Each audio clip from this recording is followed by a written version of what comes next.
मैं और मेरा बचपन का दोस्त मिलकर लॉटरी का टिकट खरीदने के लिए पैसे लगाए थे। किस्मत से 50 लाख रुपए का जैकपॉट लग गया, लेकिन रिजल्ट आने वाली उसी रात उसने मुझे सिर्फ 4 रुपए फेंकर दे दिए। जमीन पर पड़े उन 4 रुपयों को देखकर मैंने बिना कुछ कहे उन्हें उठाया और अपनी जेब में रख लिया। उसे लगा मैं बेवकूफ हूँ। उसे लगा मैं रो रो कर उससे अपना हिस्सा मांगूंगा और हमेशा की तरह उसका गरीब दोस्त बनकर उसके पीछे चलता रहूंगा। लेकिन उसे जरा भी अंदाजा नहीं था कि टिकट का पेमेंट करते समय मैंने चुके से 50 और लॉटरी टिकट खरीद लिए थे और उनमें से एक पर पूरे 2 करोड़ 50 लाख रुपए का जैकपॉट लग चुका था। 3 मिनट पहले इसी लॉटरी शॉप में वही नंबर उसने दीवार के कोने में बैठकर फटे हुए अखबार पर लगभग 3 घंटे तक हिसाब लगाकर लिखे थे। पेमेंट के समय उसने कहा कि उसकी वीचैट पेमेंट लिमिट खत्म हो गई है, इसलिए मुझे QR कोड स्कैन करके पैसे देने होंगे। उस समय मैं हंसते हुए बोला था, अगर जैकपॉट लग गया तो आधा आधा बांटेंगे। उसने कहा, यह भी कोई पूछने की बात है? अच्छे भाई हमेशा बराबर बांटते हैं। लेकिन रिजल्ट आने के बाद 6 रेड बॉल्स और एक ब्लू बॉल बिल्कुल टीवी स्क्रीन पर दिख रहे नंबरों से मैच कर गए और 50 लाख रुपए का फर्स्ट प्राइज निकल आया। तब उसने कहा कि 50 लाख में से मुझे सिर्फ 4 रुपए मिलेंगे, जबकि बाकी 89,999 रुपए वह खुद रखेगा। यही था उसका बराबर बांटना। मैं मुस्कुराते हुए काउंटर तक गया और जमीन पर पड़े चारों सिक्के एक एक करके उठाने लगा। शायद वो शियोंग को उम्मीद नहीं थी कि मैं इतनी आसानी से मान जाऊंगा। उसने कहा, गुलांग, गलत मत समझना, किस्मत मेरी थी और दिमाग भी मेरा था। तुम्हारे पास इतने पैसे रहेंगे भी नहीं। ये 4 रुपए रखो, जाकर कोक पी लेना। इसे एक सीख समझो। आगे से आसमान से दौलत गिरने के सपने मत देखा करो। उसकी आवाज बिल्कुल ऐसी थी जैसे वह मुझ पर एहसान कर रहा हो। उसने सिर्फ मेरा हिस्सा ही नहीं निकला, बल्कि मॉरल हाई ग्राउंड लेकर मुझे नीचा दिखाने की भी कोशिश की। मैंने उसकी तरफ दोबारा देखा तक नहीं और लॉटरी शॉप से बाहर निकल आया। मैं न झगड़ा कर रहा था न शोर मचा रहा था। ऐसा इसलिए नहीं कि मैं बहुत बड़ा दिल वाला था या डरपोक था, बल्कि इसलिए क्योंकि टिकट सेल बंद होने से आखिरी 30 सेकंड पहले जब वू शियोंग सबसे आगे जाकर टीवी पर लाइव रिजल्ट देखने में लगा था, उसी समय उन नंबरों को देखकर मेरे मन में अचानक एक बहुत तेज इंट्यूशन आया। मैं काउंटर पर ही रुका रहा, जेब से 100 रुपए का नोट निकाला और कांच पर रख दिया। उसे बिल्कुल पता नहीं चला कि पेमेंट करते समय मैंने चुके से 50 और लॉटरी टिकट्स खरीद लिए थे और उन्हीं में से एक पर पूरे 2 करोड़ 50 लाख रुपए का जैकपॉट लग गया। इस वक्त वह विनिंग टिकट मेरी बनियान की अंदर वाली जेब में सुरक्षित रखा हुआ था। कपड़े से हल्की हल्की रगड़ खाते हुए भी मुझे ऐसा महसूस हो रहा था मानो 2 करोड़ 50 लाख रुपए का पूरा वजन मेरी छाती पर रखा हो। तभी मेरा फोन बजा। मकान मालिक चिल्लाया, गुलांग, किराया देने का समय निकल गया है। अगर अब भी किराया नहीं दिया तो तुरंत कमरा खाली कर देना। मैं और वू शियोंग 40 स्क्वायर मीटर से भी छोटे, पुराने और टूटे फूटे किराए के कमरे में साथ रहते थे। हर महीने हम दोनों 800 रुपए किराया देते थे। मैंने पीछे मुड़कर लॉटरी शॉप के गंदे कांच वाले दरवाजे से अंदर देखा। वू शियोंग के चारों तरफ तमाशा देखने वाले और उससे जलने वाले लोगों की भीड़ लगी हुई थी। उसे लग रहा था कि उसने अपनी किस्मत बदल दी है। उसे लग रहा था कि अब वह ऊंचे क्लास में पहुंच गया है। मैं मन ही मन ठंडी हंसी हंसा। वू शियोंग, तुम्हें लगता है मैं बेवकूफ हूँ? तुम्हें लगता है कि टैक्स कटने के बाद बचने वाले कुछ लाख रुपयों के लिए मैं तुमसे लड़ूंगा, कोर्ट जाऊंगा? इंतजार करो, इन 50 लाख रुपयों को आराम से खर्च करना। जब ये सब खत्म हो जाएंगे तब तुम्हें समझ आएगा कि असली जमीन आसमान का फर्क किसे कहते हैं। मैं उस घुटन भरे किराए के कमरे में वापस नहीं गया। मुझे डर था कि अगर वहां जाकर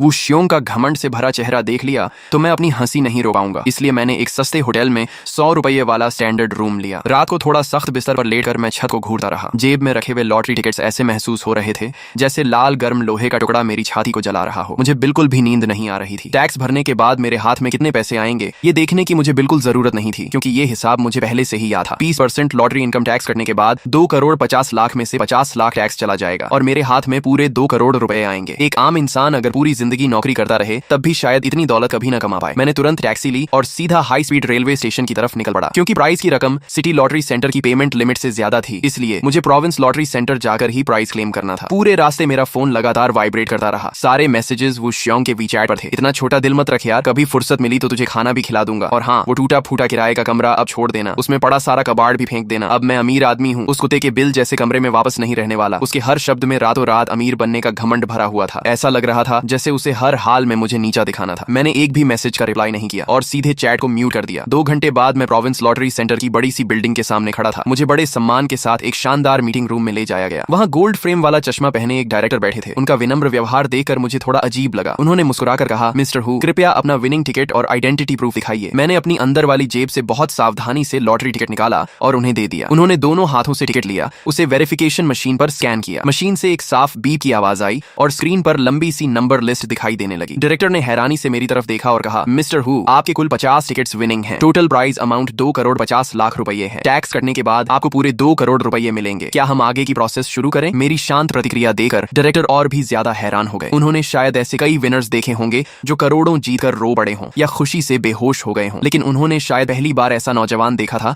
जो 2 करोड़ रुपए जीतने के बाद भी बिना पलक झपकाए बिल्कुल शांत बैठा था। मैंने सिर्फ इतना कहा, जरूर। उन्होंने जवाब दिया, कृपया थोड़ा इंतजार कीजिए, पूरी प्रोसेस में लगभग 2 से 3 घंटे लगेंगे। इंतजार करते हुए मैंने अपना फोन निकाला। सोशल मीडिया पर वू शियोंग की पोस्ट की बाढ़ आई हुई थी। पहली पोस्ट में लॉटरी का चेक था जिस पर कुछ डिटेल्स ब्लर की गई थी। कैप्शन लिखा था 30 साल इधर 30 साल उधर, आखिर भगवान ने मेरी सुन ही ली, जो दौलत मेरी थी वो आखिर मेरे पास आ ही गई। दूसरी पोस्ट में उसने अपनी रेजिग्नेशन लेटर मैनेजर की टेबल पर पटकते हुए फोटो डाली थी। कैप्शन था भाड़ में जाए नौकरी, भाड़ में जाए ओवरटाइम, आज के बाद मैं किसी की शक्ल देकर काम नहीं करूंगा। तीसरी पोस्ट में उसने चोरी छिपे मेरी फोटो खींची थी, उसमें मैं किराए के कमरे की बैल्कनी में बैठकर इंस्टेंट नूडल्स खा रहा था और बहुत गरीब दिख रहा था। कैप्शन था कुछ लोगों की किस्मत ही गरीब रहने की होती है, 4 रुपए के लिए भी रोते हैं, ऐसे लोग पूरी जिंदगी नूडल्स ही खाते रहते हैं। इस बार उसने जानबूझकर किसी को भी पोस्ट से हाइड नहीं किया था, वह चाहता था कि सब लोग उसकी अमीरी देखें और मुझे देकर उसका मजाक उड़ाए। उसकी ये हरकत देकर मुझसे हंसी छूट गई। डायरेक्टर ने पूछा मिस्टर हु आप क्यों हंस रहे हैं? मैंने मुस्कुराकर जवाब दिया कुछ नहीं, बस एक जोकर नाच रहा है। मैंने पेन उठाई और मोटी सी अग्रीमेंट फाइल पर धीरे धीरे अपना नाम साइन कर दिया। 10 मिनट बाद मेरा फोन फिर वाइब्रेट हुआ। मैंने बैंक बैलेंस देखा, स्क्रीन पर इतनी लंबी नंबर लाइन चमक रही थी कि कुछ पल के लिए मैं भी चुप हो गया। फिर मैंने फोन वापस जेब में रख लिया। बाहर तेज धूप खिली हुई थी, मेरी नई जिंदगी अब सचमुच शुरू हो चुकी थी। लॉटरी सेंटर से निकलने के बाद मैं अपने पुराने शहर वापस नहीं गया। प्रोविंस कैपिटल के सबसे शानदार सीबीडी एरिया में मौजूद 5 स्टार होटल में सीधे एक प्रेसिडेंशियल स्वीट बुक कर लिया। एक दिन का किराया 800 रुपए था। कार्ड स्वाइप करते समय मेरे हाथ जरा भी नहीं कांपे। मैंने आराम से हॉट शावर लिया और नीचे लग्जरी ब्रांड स्टोर से खरीदा हुआ एक कस्टम मेड सूट पहन लिया। फिर विशाल फ्रेंच विंडो के सामने खड़े होकर नीचे दौड़ती हुई ट्रैफिक और पूरे शहर को देखने लगा। उस पल मेरे दिल में एक ऐसी फीलिंग उठी जैसे सब कुछ अब मेरे कंट्रोल में हो। यही होती है कैपिटल की असली ताकत। अगले पूरे एक हफ्ते तक मैंने वू श्योंग से बदला लेने की कोई जल्दी नहीं दिखाई, क्योंकि मैं अच्छी तरह जानता था कि ऐसे शॉर्ट साइटेड नूवो रीच लोगों को हराने का सबसे अच्छा तरीका यही होता है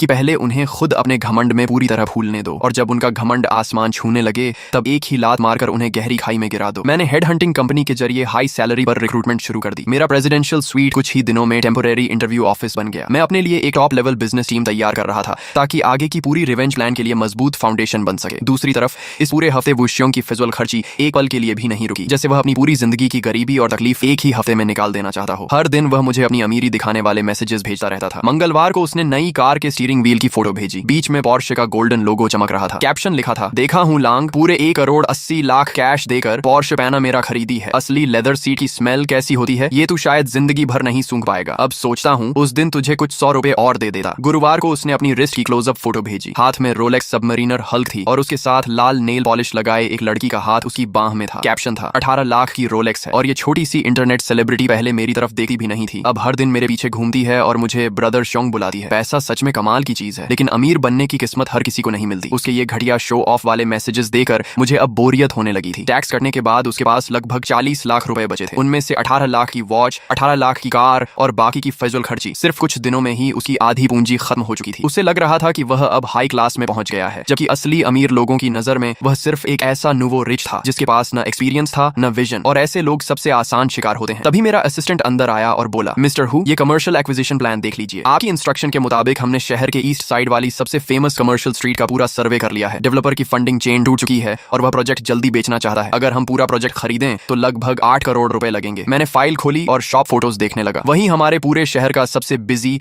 और सबसे वैल्यूएबल कमर्शियल एरिया था। मैंने बिना सोचे कहा बहुत बढ़िया, उनसे बार्गेन करने की जरूरत नहीं है, जाकर कह दो मैं पूरे 9 करोड़ दूंगा, लेकिन 3 दिन के अंदर सारी ओनरशिप ट्रांसफर प्रोसेस पूरी हो जानी चाहिए। असिस्टेंट ने सिर झुकाकर कहा जी मिस्टर हु मैं अभी करता हूँ। मैंने फिर कहा और उस सबसे बड़ी शॉप को मेरे लिए खाली रखना, मेरी परमिशन के बिना किसी को रेंट पर मत देना। उसने तुरंत जवाब दिया जी समझ गया। उसके जाने के बाद प्रेसिडेंशियल स्वीट में फिर से सिर्फ मैं अकेला रह गया। तभी मेरा फोन फिर चमका। इस बार मैसेज वू श्योंग का था। उसने ग्रुप इन्विटेशन भेजा था, सभी दोस्तों और गांव वालों को इनवाइट है। इस वीकेंड रात 8 बजे रॉयल इंटरनेशनल होटल में मैंने 2 बड़ी टेबल्स बुक की हैं। मेरी नई कार की खुशी में पार्टी है, सब लोग जरूर आना। आज रात का पूरा बिल मैं दूंगा। उसके तुरंत बाद उसने मुझे प्राइवेट मैसेज भी भेजा, हु लांग ग्रुप में सबको बुलाया है, तू भी आ जाना, चिंता मत कर, तुझसे गिफ्ट मनी नहीं लूंगा। तुझे रोज इंस्टेंट नूडल्स खाते देकर मुझे बड़ा दुख होता है, शर्म मत करना, आकर थोड़ा दुनिया भी देख लेना। उसके हर शब्द से यही लग रहा था कि वह किसी भी तरह मेरे सामने अपनी अमीरी का घमंड दिखाना चाहता था। उसके लिए मेरी मौजूदगी बहुत जरूरी थी। अगर मैं उसका पुराना रूममेट और गरीब कंपैरिजन वहां नहीं होता तो वह अपनी आज की झूठी महानता कैसे दिखाता। मैंने फोन की स्क्रीन की तरफ देखा और मेरे होंठों पर एक ठंडी मुस्कान आ गई। अगर तुम्हें इतना ही स्टेज सजाकर ड्रामा करना है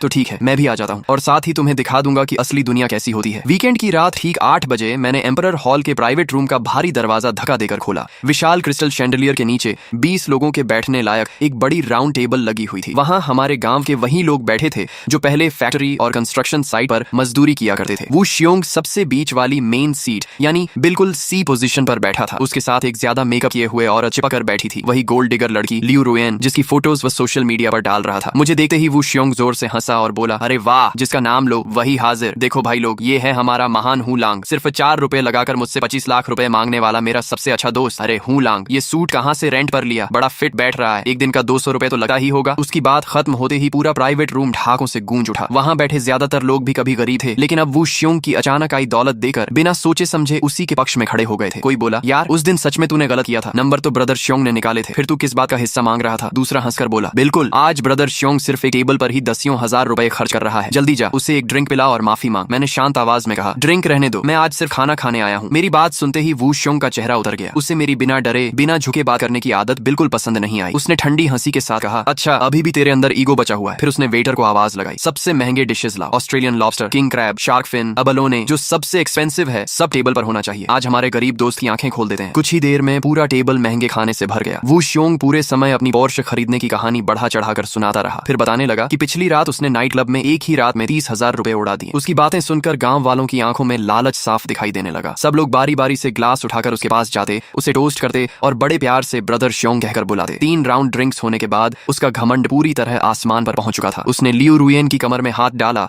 और लड़खड़ाते हुए मेरे सामने आकर खड़ा हो गया। उसने हंसते हुए पूछा, कैसा लग रहा है खाना? ऐसा प्रीमियम एबलोने जब तू इंस्टेंट नूडल्स खाता था तब सपने में भी नहीं देखा होगा। मैंने बिल्कुल शांत होकर जवाब दिया, ठीक ही है, इससे बेहतर तो मैं पिछले 2 दिन से खा रहा हूँ। मेरे लिए ये खाना सच में कोई खास नहीं था। जूजी होटल के प्रेसिडेंशियल स्वीट में मिलने वाले एक्सक्लूसिव प्रीमियम फूड के सामने इसकी क्वालिटी ऐसी थी जैसे रबर चबा रहा हूँ। मेरी बात सुनकर वो श्योंग का चेहरा तमतमा गया। उसने उंगली दिखाते हुए कहा, नाटक करता रहा हूँ लांग, आज सबके सामने साफ कह देता हूँ, मेरे पास अब सबसे ज्यादा चीज अगर है तो वो पैसा है। मेरी कार का एक टायर भी तू पूरी जिंदगी में नहीं खरीद पाएगा, लेकिन पुराने गांव वाले होने के नाते मैं तुझे एक मौका देता हूँ। ये पैसे ले, कल से अपनी बेकार नौकरी छोड़ और मेरा फुल टाइम ड्राइवर बन जा। पहले तू कहता था कि मेरे पैरों से बदबू आती है इसलिए मेरे मोजे नहीं धोता। अब से सिर्फ मेरी कार नहीं चलाएगा बल्कि रोज मेरे लेदर शूज भी चमकाएगा। ये 20,000 रुपए तेरी 1 महीने की सैलरी है, बोल मंजूर है? तभी एक आदमी हंसकर बोला, ब्रदर श्योंग आप तो इस निकम्मे पर बहुत मेहरबान हैं। एक बेकार ड्राइवर पर भी 20,000 रुपए खर्च कर रहे हैं। वहाँ बैठे सभी लोग अलग अलग नजरों से मुझे देखने लगे। कुछ लोग मुझसे जल रहे थे कि मुझे 20,000 की नौकरी मिल रही है, जबकि कुछ लोग बस इस इंतजार में थे कि मैं सबके सामने जलील होकर सिर झुका दूं। उन सबकी नजर में 20,000 रुपए का लालच एक गरीब आदमी की पूरी इज्जत खरीदने के लिए काफी था। मैंने चुपचाप टेबल पर रखे उन 20,000 रुपयों की तरफ देखा। तभी मेरे दिमाग में अपने बैंक अकाउंट का बैलेंस घूम गया, पूरे 2 करोड़ 42 रुपए। ये 20,000 रुपए तो मेरे अकाउंट पर एक दिन में मिलने वाले इंटरेस्ट के बराबर भी नहीं थे। मैं पूरे दिल से मुस्कुराया। मेरी मुस्कान बिल्कुल सच्ची और बेफिक्र थी। मैंने धीरे से हाथ बढ़ाया, उन 20,000 रुपयों पर उंगलियां रखी और वो श्योंग की उम्मीद और घमंड से भरी नजरों के सामने उन्हें धीरे धीरे उसकी तरफ वापस सरका दिया। फिर मुस्कुराकर कहा, ब्रदर श्योंग आपकी मेहरबानी के लिए धन्यवाद, लेकिन ऐसी लग्जरी कार चलाने की मुझे आदत नहीं है। ये पैसे आप ही रखिए और भाभी के लिए थोड़ा अच्छा परफ्यूम खरीद दीजिए। इनके सस्ते परफ्यूम की स्मेल से मेरा सिर दर्द करने लगा है। आपकी तरक्की हमेशा ऐसी ही बनी रहे, हर साल आज जैसा दिन आता रहे। इतना कहकर मैं आराम से मुड़ा, प्राइवेट रूम का दरवाजा खोला और होटल के चमचमाते कॉरिडोर में निकल गया। पीछे से वो श्योंग की गुस्से से भरी चीख सुनाई दी। उसके साथ ही ग्लास टूटने की तेज आवाज भी आई। मैं बिना पीछे देखे होटल से बाहर निकल आया। ठंडी हवा मेरे चेहरे से टकराई और मुझे लगा जैसे पूरी हवा पहले से कहीं ज्यादा साफ हो गई हो। असली खेल अब शुरू हो चुका था। वो श्योंग, जितना जी भरकर जश्न मनाना है मना लो, क्योंकि तुम्हारे अच्छे दिन अब ज्यादा बचे नहीं हैं। 3 महीने बाद जोजी होटल के प्रेसिडेंशियल स्वीट में मैं बड़े रेडवुड ऑफिस डेस्क के पीछे बैठा था और चेन जिंगहांग की रिपोर्ट सुन रहा था। मिस्टर हु, ये वो श्योंग की लेटेस्ट रिपोर्ट है जिस पर आपने खास नजर रखने को कहा था। सच कहूं तो वो टेक्स्ट बुक एग्जाम्पल बन चुका है कि एक नूवो रिच आदमी खुद अपनी बर्बादी कैसे करता है। 3 महीने पहले टैक्स कटने के बाद उसके पास लगभग 40 लाख रुपए बचे थे। उनमें से 18 लाख उसने कार खरीदने में उड़ा दिए। लगभग 4 लाख रुपए वॉच और लग्जरी गुड्स पर खर्च कर दिए। उसके बाद हर दिन नाइट क्लब और एंटरटेनमेंट प्लेसेस में खुद को बड़ा बॉस दिखाने के लिए हजारों लाखों रुपए उड़ाता रहा। इतना ही नहीं, गांव वालों के सामने रौब जमाने के लिए जिसे भी पैसे चाहिए होते उसे उधार दे देता था। लेकिन जिन लोगों को वह अपना भाई समझता था उनमें से किसी ने भी पैसे लौटाने का इरादा नहीं रखा। बैंक के अंदर हमारे कॉन्टेक्ट से मिली जानकारी के मुताबिक इस समय उसके अकाउंट में 15 लाख रुपए भी नहीं बचे हैं। मैंने हल्की मुस्कान के साथ पूछा, पैसा इतनी जल्दी खत्म होने लगा, अब घबराना शुरू कर दिया होगा? चेन जिंगहांग ने सिर हिलाकर कहा, जी बहुत ज्यादा। अब भी वो स्पोर्ट्स कार चलाता है, साथ में जवान लड़की रखता है और हर महीने कम से कम 10 लाख रुपए का फिक्स्ड एक्सपेंस है। अगर यही हाल रहा तो अगले स्प्रिंग तक पूरी तरह दिवालिया हो जाएगा। इसलिए अब वो बिजनेस शुरू करके पैसे से और पैसा कमाना चाहता है ताकि बड़े बॉस वाली अपनी इमेज बचा सके। मैंने पूछा, क्या बिजनेस? उसने जवाब दिया, रेस्टोरेंट। उसने ईस्ट साइड की शिनहुई कमर्शियल स्ट्रीट पर 3 मंजिला शॉप पसंद की है। उसका प्लान है कि वहाँ शहर का सबसे luxury sea food private restaurant खोले। और मजे की बात यह है कि वही शॉप है जिसे आपने 3 महीने पहले हर हाल में खाली रखने का ऑर्डर दिया था। मैंने पूछा, कॉन्ट्रैक्ट साइन किया? उसने कहा, अभी नहीं, लेकिन पूरी कमर्शियल स्ट्रीट की एक्विजिशन आज दोपहर पूरी हो गई है। सारी लीगल प्रोसेस खत्म हो चुकी है। मैंने शांत आवाज में कहा, याद रखना आगे से प्रॉपर्टी मैनेजर ही उससे डील करेगा। किसी भी हाल में उसे पता नहीं चलना चाहिए कि इस इन्वेस्टमेंट कंपनी का असली मालिक मैं हूँ। जी मिस्टर हूँ। उसी समय शहर के दूसरे कोने में एक हाई एंड कॉफी शॉप के अंदर वो श्योंग कैलकुलेटर लेकर पसीना पसीना होकर हिसाब लगा रहा था। उसके सामने बैठी लियू रुयेन अपने नए मैनिक्योर को देखते हुए ऊब चुकी थी। उसने चिढ़कर कहा, ब्रदर श्योंग, आखिर तुम करना क्या चाहते हो? सिर्फ शॉप का 1 साल का रेंट ही 80 लाख रुपए है। ऊपर से एडवांस डिपॉजिट मिलाकर शुरुआत में ही 1 करोड़ से ज्यादा देना पड़ेगा। पड़ेगा। वू श्योंग गुस्से से चिल्लाया, तुम औरतों को क्या समझ आता है, तुम्हारी सोच बहुत छोटी है। लेकिन उसके चेहरे पर छिपी घबराहट साफ दिखाई दे रही थी, क्योंकि उसे खुद पता था कि उसके अकाउंट में अब 15 लाख रुपए भी नहीं बचे थे। अगर रेंट भर देता तो अच्छी क्वालिटी की टाइल्स खरीदने के पैसे भी नहीं बचे। लेकिन अब पीछे हटना उसके बस की बात नहीं थी। पिछली रात ही उसने गांव वालों के ग्रुप में बड़े बड़े रेड एनवेलोप्स भेजकर ऐलान किया था कि अब वो हाई एंड रेस्टोरेंट इंडस्ट्री में उतरने वाला है और पूरे शहर का सबसे लग्जरी सी फूड रेस्टोरेंट खोलेगा। सब लोग उसे चेयरमैन चोंग कहकर तारीफ कर रहे थे। अगर अब वह पीछे हटा तो उसका खोखला घमंड पूरी तरह टूट जाता। उसने दांत भींचकर कहा, ये पूरे शहर की सबसे प्राइम लोकेशन है। एक बार रेस्टोरेंट चल पड़ा तो रोज का टर्नओवर लाखों में होगा। एक महीने में कॉस्ट निकल आएगी। पैसे की मेरे पास कोई कमी नहीं। डेकोरेशन चाहिए ना, सबसे महंगी डेकोरेशन होगी। पूरे रेस्टोरेंट को गोल्ड स्टाइल में सजाओ, सारे पिलर्स गोल्डन कर दो, सबसे बड़े क्रिस्टल शैंडलियर्स लगाओ। जो भी अंदर आए पहली नजर में समझ जाए कि मालिक बहुत अमीर है। लियू रुएन ने उसकी बात सुनकर बस आंखें घुमाई और चुप हो गई। अगले दिन सुबह वू श्योंग बैंक कार्ड लेकर पूरे घमंड के साथ शिनहुई कमर्शियल स्ट्रीट के प्रॉपर्टी मैनेजमेंट ऑफिस पहुंचा। उसने बिना सोचे रेंटल कॉन्ट्रैक्ट पर साइन कर दिए। पीओएस मशीन की बी के साथ 1 करोड़ से ज्यादा रुपए सीधे मेरी कमर्शियल रियल एस्टेट कंपनी के अकाउंट में ट्रांसफर हो गए। कार्ड में सिर्फ लगभग 3 लाख रुपए बचे देकर उसका दिल एक पल के लिए कांप गया। लेकिन जब वह ऑफिस से बाहर निकला, अपनी नई विशाल शॉप और ग्लास डोर में खड़ी अपनी पोर्शे की रिफ्लेक्शन देखी तो उसे फिर लगा कि सब सही चल रहा है। उसे क्या पता था कि उसके सिर के ऊपर लगे सीसीटीवी कैमरा के पीछे से मैं प्रेसिडेंशियल स्वीट में बैठा रेड वाइन पीते हुए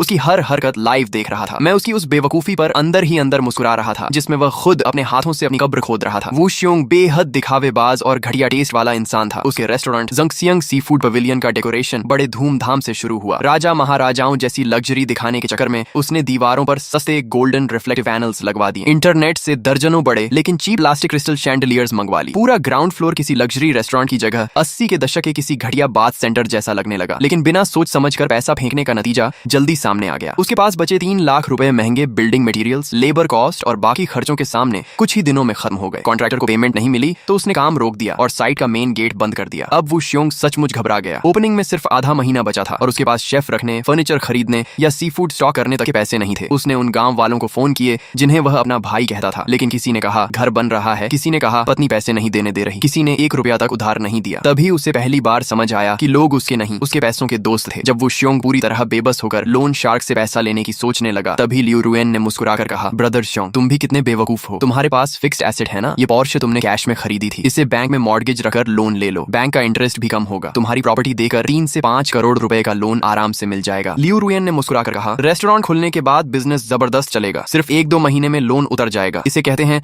बैंक के पैसों से अपना प्रॉफिट कमाना। उसकी बात सुनते ही वो श्योंग की आंखें चमक उठी। उसने उत्साहित होकर कहा, इतना शानदार आइडिया मेरे दिमाग में पहले क्यों नहीं आया। 1 हफ्ते बाद वो श्योंग शहर की एक कमर्शियल बैंक के लोन डिपार्टमेंट में बैठा था। उसने बिना किसी हिचकिचाहट के मोटे मॉर्गेज अग्रीमेंट पर अपना लाल थंब इंप्रेशन लगा दिया। अपनी पोर्शे पनामेरा और गांव वाले घर को मॉर्गेज रखने के बाद बैंक ने उसकी प्रॉपर्टी की वैल्यूएशन करके उसे पूरे 3 करोड़ रुपए का लोन मंजूर कर दिया। जैसे ही उसके फोन पर 3 करोड़ रुपए अकाउंट में आने का मैसेज आया, उसे लगा कि उसका आत्मविश्वास फिर से लौट आया है। उसने तुरंत डेकोरेशन का बाकी पेमेंट कर दिया, फिर इंटरनेट पर भारी भरकम एडवर्टाइजमेंट चलवाए। ओपनिंग के लिए उसने दर्जनों खूबसूरत होस्टेसेस हायर की और पूरे शहर में ऐलान कर दिया कि उसका रेस्टोरेंट शहर का सबसे लग्जरी सी फूड रेस्टोरेंट बनने वाला है। यहाँ तक कि उसने मुझे भी मैसेज भेजा, हू लांग, कल दोपहर 12 बजे ईस्ट सिटी की शिनहुई कमर्शियल स्ट्रीट पर मेरा जुंगसियांग sea food pavilion grand opening कर रहा है। मत कहना कि मैंने तेरा ख्याल नहीं रखा, आ जाना, तुझे शार्क फिन सूप का एक बोल फ्री में पिलाऊंगा ताकि जिंदगी में पहली बार उसका स्वाद चख सके। उसी समय मैं रोल्स रॉयस की पिछली सीट पर बैठा अपनी रियल एस्टेट कंपनी के हेड ऑफिस की तरफ जा रहा था। कार धीरे धीरे बाओफू टावर के सामने आकर रुकी। चेन जिंगहांग पहले से ही कंपनी के कई सीनियर एग्जीक्यूटिव्स के साथ रेड कार्पेट के दोनों तरफ मेरा इंतजार कर रहा था। मुझे देखते ही उसने आदर से कहा, मिस्टर हु, शिनहुई कमर्शियल स्ट्रीट की सारी प्रॉपर्टी ट्रांसफर प्रोसेस पूरी हो चुकी है। आज से उस पूरी स्ट्रीट की हर ईंट, हर दुकान और हर इंच जमीन कानूनी तौर पर आपकी बाओफू कमर्शियल रियल एस्टेट कंपनी के नाम है। मैंने पूछा, वो श्योंग के ठीक सामने वाली शॉप का क्या हुआ? उसने मुस्कुराकर जवाब दिया, सब तैयार है मिस्टर हु। वो शॉप उसके रेस्टोरेंट से 3 गुना बड़ी डबल फ्लोर प्रॉपर्टी है। उसकी interior decoration international top design team ने रिकॉर्ड टाइम में पूरी की है। पूरा डिजाइन लो की लग्जरी स्टाइल में है और हर मटेरियल प्रीमियम क्वालिटी का इस्तेमाल किया गया है। मिशेलिन 3 स्टार शेफ अपनी पूरी टीम के साथ पहुंच चुके हैं। ऑस्ट्रेलिया के वाइल्ड लॉबस्टर्स, रशिया के किंग क्रैब्स और जापान का प्रीमियम वाग्यू बीफ हमारी प्राइवेट कोल्ड चेन फ्लाइट से आज रात ही पहुंच जाएगा। कल दोपहर ठीक 12 बजे उसी समय जब वो श्योंग ओपनिंग करेगा, हमारा रेस्टोरेंट बाओफू प्राइवेट बैंक्वेट भी ग्रैंड ओपनिंग करेगा। लेकिन हम उसके जैसे घटिया ऑनलाइन मार्केटिंग ट्रिक्स नहीं अपनाएंगे। पूरे शहर के हाई एंड सर्कल में सिर्फ एक मैसेज जाएगा, जिसके पास मेरा बिजनेस कार्ड या एसेट सर्टिफिकेट होगा वही एंट्री कर सकेगा। ओपनिंग के पहले महीने में अनलिमिटेड प्रीमियम सी फूड सिर्फ 20% प्राइस पर मिलेगा। मेरी बात सुनकर चेन जिंगहांग भी एक पल के लिए गहरी सांस लेने लगा। वो श्योंग को लगता था कि बैंक से लिए गए 3 करोड़ रुपए के लोन के दम पर वह हाई एंड रेस्टोरेंट इंडस्ट्री में जगह बना लेगा। लेकिन उसे जरा भी अंदाजा नहीं था कि जिस स्टेज पर खड़े होकर वह खुद को किंग समझ रहा है, उस स्टेज दहेज का फर्श भी मेरा है। कल मैं उसे अपनी आंखों से दिखाऊंगा कि उसका लोन और घमंड पर टिका हुआ अमीरी का सपना कैसे पल भर में चकनाचूर होता है और एब्सोल्यूट स्ट्रेंथ के सामने कैसे धीरे धीरे धूल बनकर बिखर जाता है। 8 अगस्त शिनहुई कमर्शियल स्ट्रीट का सेंट्रल प्लाजा ढोल नगाड़ों की गूंज से भर चुका था। वू श्योंग ने अपने रेस्टोरेंट का नाम रखा था जुंगसियांग दिंगजुन सी फूड पवेलियन। इस ओपनिंग के लिए उसने उधार लेकर जुटाया हुआ हर पैसा झोंक दिया था। एंट्रेंस के बाहर पूरे 50 मीटर लंबा रेड कारपेट बिछा था। दोनों तरफ लाल छिपाव पहने लंबी होस्टेसेस ठंडी हवा में कांप रही थीं, लेकिन फिर भी मजबूरी में मुस्कुराए जा रही थीं। लियू रुएन ने उत्साहित होकर कहा, ब्रदर श्योंग, आज तो कमाल हो गया। देखो, शहर के इतने बड़े बड़े बिजनेसमैन भी आ गए हैं। वू श्योंग ने घमंड से सीना चौड़ा करते हुए कहा, जरूर आएंगे, अब मेरी स्टेटस ही ऐसी है। आज अगर ओपनिंग हिट हो गई तो आगे से ये रेस्टोरेंट पूरे शहर के अमीर लोगों का फिक्स्ड डाइनिंग स्पॉट बन जाएगा। वह ग्लास डोर के पीछे खड़ा था और उसकी आंखों में सिर्फ ऐसा ही पैसा घूम रहा था। उसे लग रहा था कि कुछ ही देर में कस्टमर्स की लंबी लाइन उसके रेस्टोरेंट में घुसेगी और नोटों की बारिश होने लगेगी। तभी वह अपने स्टाफ को 68,000 रुपए वाली स्पेशल फायर क्रैकर चेन जलाने का ऑर्डर देने ही वाला था कि ठीक सामने सिर्फ 12 मीटर चौड़ी सड़क के उस पार पिछले आधे महीने से काले कपड़े से ढकी हुई 3 मंजिला विशाल बिल्डिंग में अचानक हलचल शुरू हो गई। वहां न ढोल बज रहे थे, न कोई सस्ता दिखावा था, न लाल सजावट। फिर भी पूरा माहौल अचानक बदलने लगा। काले कारपेट या भड़कीली सजावट की जगह कुछ धीमी लेकिन गरिमामयी कैनन सल्यूट की आवाजें गूंजी। उसी के साथ उस विशाल काले पर्दे ने रेशम की तरह धीरे धीरे नीचे गिरना शुरू किया। सामने की पूरी बिल्डिंग सबके सामने आ गई। वू श्योंग के चेहरे की मुस्कान उसी पल जम गई। उसके दिल में अचानक एक बेहद अशुभ एहसास उठा। ये रेस्टोरेंट सामने का खुल गया। तभी कमर्शियल स्ट्रीट के एंट्रेंस से लग्जरी कार्स का एक लंबा कन्वॉय अंदर आया। वहां एक भी कार ऐसी नहीं थी जिसकी कीमत 30 लाख रुपए से कम हो। सारी कार्स बिल्कुल शांत तरीके से बाओफू प्राइवेट बैंक्वेट के सामने आकर रुक गईं। उनमें से सूट पहने हुए शहर के बड़े बड़े बिजनेस टाइकून्स उतरे, जिन्हें लोग आमतौर पर सिर्फ फाइनेंशियल न्यूज में देखा करते थे। व्हाइट ग्लव्स पहने वैलेट्स उन्हें सम्मान के साथ अंदर ले जा रहे थे। वू श्योंग ने ध्यान से देखा तो उसकी आंखें लगभग बाहर निकल आईं। उन लोगों में शहर के वही चेंबर ऑफ कॉमर्स के बड़े लीडर्स भी थे जिन्हें बुलाने के लिए उसने लाखों रुपए और अनगिनत कॉन्टैक्ट्स खर्च कर दिए थे। फिर भी उनसे मिलने तक का मौका नहीं मिला था। लेकिन असली झटका अभी बाकी था। सामने लगी विशाल LED स्क्रीन पर धीरे धीरे एक अनाउंसमेंट चमकी, बाओफू प्राइवेट बैंक्वेट। आज ग्रैंड ओपनिंग पर किसी भी प्राइवेट रूम का कोई एक्स्ट्रा चार्ज नहीं लेगा, कोई सर्विस चार्ज नहीं। ऑस्ट्रेलिया के लाइव लॉबस्टर्स, रशिया के किंग क्रैब्स और जापान के कोबी वाग्यू बीफ सहित सभी premium sea food opening month में सिर्फ 20% प्राइस पर उपलब्ध होंगे। 20% प्राइस, ये दो शब्द वू श्योंग के दिमाग पर हथौड़े की तरह गिरे। High end seafood restaurant का कॉस्ट बेहद ज्यादा होता है, खासकर जब सारी चीजें ओवरसीज से एयर फ्रेट के जरिए लाई जाए। कॉस्ट प्राइस पर भी इतनी कम कीमत देना नामुमकिन था। सामने वाला रेस्टोरेंट बिजनेस नहीं कर रहा था, वह पैसा जला रहा था। करोड़ों रुपए सिर्फ मार्केट कब्जाने के लिए झोंक रहा था। सड़क पर मौजूद कस्टमर्स, जिन्हें वू श्योंग के ओपनिंग ऑफर ने पहले अपनी तरफ खींचा था, LED स्क्रीन देखते ही बिना एक पल रुके उधर भाग गए। कुछ ही मिनटों में बाओफू प्राइवेट बैंक्वेट के बाहर लग्जरी कार्स की लंबी लाइन लग गई। अंदर टक्सीडो पहने वेटर्स इतनी तेजी से भाग दौड़ कर रहे थे कि उन्हें सांस लेने तक की फुर्सत नहीं थी। दूसरी तरफ वू श्योंग के जुंगशियांग दिंगजुन सी फूड पवेलियन के बाहर सिर्फ लाल छिपाव पहने होस्टेसेस ठंडी हवा में शर्मिंदगी के साथ खड़ी रह गईं। पूरा दोपहर बीत गया, लेकिन उसके रेस्टोरेंट में एक भी कस्टमर नहीं आया। उस समय मैं बाओफू टावर की टॉप फ्लोर ऑफिस में बैठा ड्रोन से आ रही लाइव मॉनिटरिंग देख रहा था। मैंने रेड वाइन का ग्लास उठाया, एक छोटा सा सिप लिया और धीमे से मुस्कुराया। वू श्योंग, ये तो सिर्फ पहला दिन है। आधा महीना बीते बीते उसके रेस्टोरेंट के एक्वेरियम में रखी मछलियां मरकर ऊपर तैरने लगी। कई रातों से ठीक से सो न पाने की वजह से उसकी आंखें लाल हो चुकी थीं। दूसरी तरफ बाओफू प्राइवेट बैंक्वेट हर दिन फुल बुकिंग पर चल रहा था। एडवांस रिजर्वेशन अगले महीने तक पहुंच चुकी थी। लोग घंटों बाहर वेट करना मंजूर कर रहे थे, लेकिन वू श्योंग के रेस्टोरेंट में कदम तक नहीं रखते थे। हर सुबह उसकी आंख खुलते ही सबसे पहले 1 लाख रुपए से ज्यादा का डेली एक्सपेंस सामने खड़ा होता। Rent, staff salary, kitchen cost, electricity bill. सिर्फ 15 दिनों में उसका पूरा कैश फ्लो लगभग खत्म हो गया। उससे भी बड़ा झटका तब लगा जब बैंक के लोन डिपार्टमेंट से रिकवरी कॉल्स लगातार आने लगी। अगले महीने की भारी EMI की याद दिलाने वाले कॉल्स उसके लिए मौत की घंटी जैसे थे। घबराकर उसने लियू रुएन से कहा, तुम्हारे पास जितने पैसे हैं अभी निकाल दो, पहले ये मुश्किल निकल जाए। लियू रुएन ने बेरुखी से कहा, ब्रदर श्योंग, मजाक कर रहे हो क्या? मेरे पास तो शॉपिंग के लिए भी पैसे नहीं बचते, और वैसे भी तुमने ही कहा था कि मुझे पूरी जिंदगी रखोगे। अब मुझसे पैसे मांग रहे हो? अगर तुम्हारा ये रेस्टोरेंट नहीं चल रहा तो जल्दी से बंद कर दो, कहीं ऐसा ना हो कि आखिर में अपनी पोर्शे भी बेचनी पड़ जाए। वू श्योंग गुस्से से चिल्लाया, बकवास बंद करो, मेरी डिक्शनरी में हार मानना लिखा ही नहीं है। उसका घमंड उसे दिवालिया होने की इजाजत नहीं देता था। जब सामने से जीतना नामुमकिन लगने लगा तो उसने गलत रास्ता चुन लिया। उसी रात उसने रेस्टोरेंट के महीने के 2 लाख रुपए सैलरी वाले हेड शेफ को ऑफिस में बुलाया और बिना किसी वजह के निकाल दिया। तुम्हारी वजह से रेस्टोरेंट बर्बाद हो गया, कल से आने की जरूरत नहीं। हेड शेफ भी गुस्से में बोला, बॉस, सामने वाले रेस्टोरेंट में क्या क्वालिटी का सामान इस्तेमाल हो रहा है और आप मुझे क्या दे रहे हैं? फार्म वाली सस्ती झींगा मछली से ऑस्ट्रेलिया के लाइव लॉबस्टर का टेस्ट कैसे बनाऊं? अपनी गलती का इल्जाम मुझ पर मत डालिए। शेफ को निकालने के बाद उसी रात वू श्योंग अपनी कार लेकर शहर के बाहरी हिस्से में मौजूद बदबूदार इलीगल होलसेल मार्केट पहुंच गया। दुकानदार ने पूछा, सस्ता माल चाहिए? लाइव सी फूड 100 रुपए किलो है, लेकिन मरी हुई मछली और झींगा सिर्फ 10 रुपए किलो। किचन में थोड़ा एक्स्ट्रा फ्लेवर, आर्टिफिशियल एसेंस और मिर्च डाल देना। स्पाइसी क्रैब और बॉइल्ड फिश बनाकर बेचोगे तो आम कस्टमर्स को कोई फर्क समझ नहीं आएगा। वू श्योंग ने बिना सोचे कहा, पूरी गाड़ी भर दो, और नकली प्रीमियम लिकर भी है। दुकानदार हंसा, है ना? सिर्फ 150 रुपए बॉटल, पैकिंग बिल्कुल ओरिजिनल ओरिजिनल जैसी है। QR कोड भी स्कैन हो जाएगा, बस पीने के बाद सिर जरूर दर्द करेगा। उस रात वो श्योंग सड़ी हुई मछलियों, मरे हुए झींगों और नकली शराब से भरी पूरी गाड़ी रेस्टोरेंट के पीछे वाले गेट से चुके चुके वेयर हाउस में ले गया। उसे लगा कि उसने अपनी बर्बादी से निकलने का सबसे शानदार तरीका ढूंढ लिया है। बेहद कम कॉस्ट में घटिया सामान बेचकर अगर कुछ कस्टमर्स भी फंसा लिए तो कम से कम लोन का इंटरेस्ट भर सकेगा। लेकिन उसे ये नहीं पता था कि शिनहुई कमर्शियल स्ट्रीट की पूरी CCTV मॉनिटरिंग सिस्टम, यहाँ तक कि उसके रेस्टोरेंट के पीछे वाला HD कैमरा भी सीधे मेरी ऑफिस से कनेक्टेड था। मैं अपनी चेयर पर बैठा मॉनिटर पर उसे चोरी की तरह सड़ा हुआ सीफूड किचन में ले जाते हुए देख रहा था। मुझे गुस्सा बिल्कुल नहीं आया, बल्कि उस पर दया और हंसी दोनों आ रही थी। सिर्फ 50 लाख रुपए ने एक इंसान को इतना अंधा बना दिया था कि अपनी लालच की खाई भरने के लिए उसने इंसानियत की आखिरी सीमा भी पार कर दी। मैंने डेस्क पर रखा लैंडलाइन उठाया, मार्केट सुपरविजन ब्यूरो की कंप्लेंट हेल्पलाइन मिलाई और कहा, मैं एक रिस्पॉन्सिबल सिटीजन हूँ। मैं ईस्ट सिटी की शिनहुई कमर्शियल स्ट्रीट के shop number 16 जंगसियांग sea food pavilion के खिलाफ ऑफिशियल कंप्लेंट दर्ज कराना चाहता हूँ। ये लोग सड़ा हुआ सी फूड खरीदकर कस्टमर्स को बेच रहे हैं और बड़ी मात्रा में फेक प्रीमियम लिकर भी बेच रहे हैं। मेरे पास पूरे एविडेंस मौजूद हैं, परचेज वीडियोस और ब्लैक मार्केट ट्रांजैक्शंस की डिटेल्स मैंने पहले ही डिपार्टमेंट की ऑफिशियल कंप्लेंट ईमेल पर भेज दी है। कॉल खत्म करके मैं फ्रेंच विंडो के सामने जाकर खड़ा हो गया। बाहर आसमान पर काले बादल छा चुके थे। ऐसा लग रहा था जैसे तेज बारिश आने वाली हो।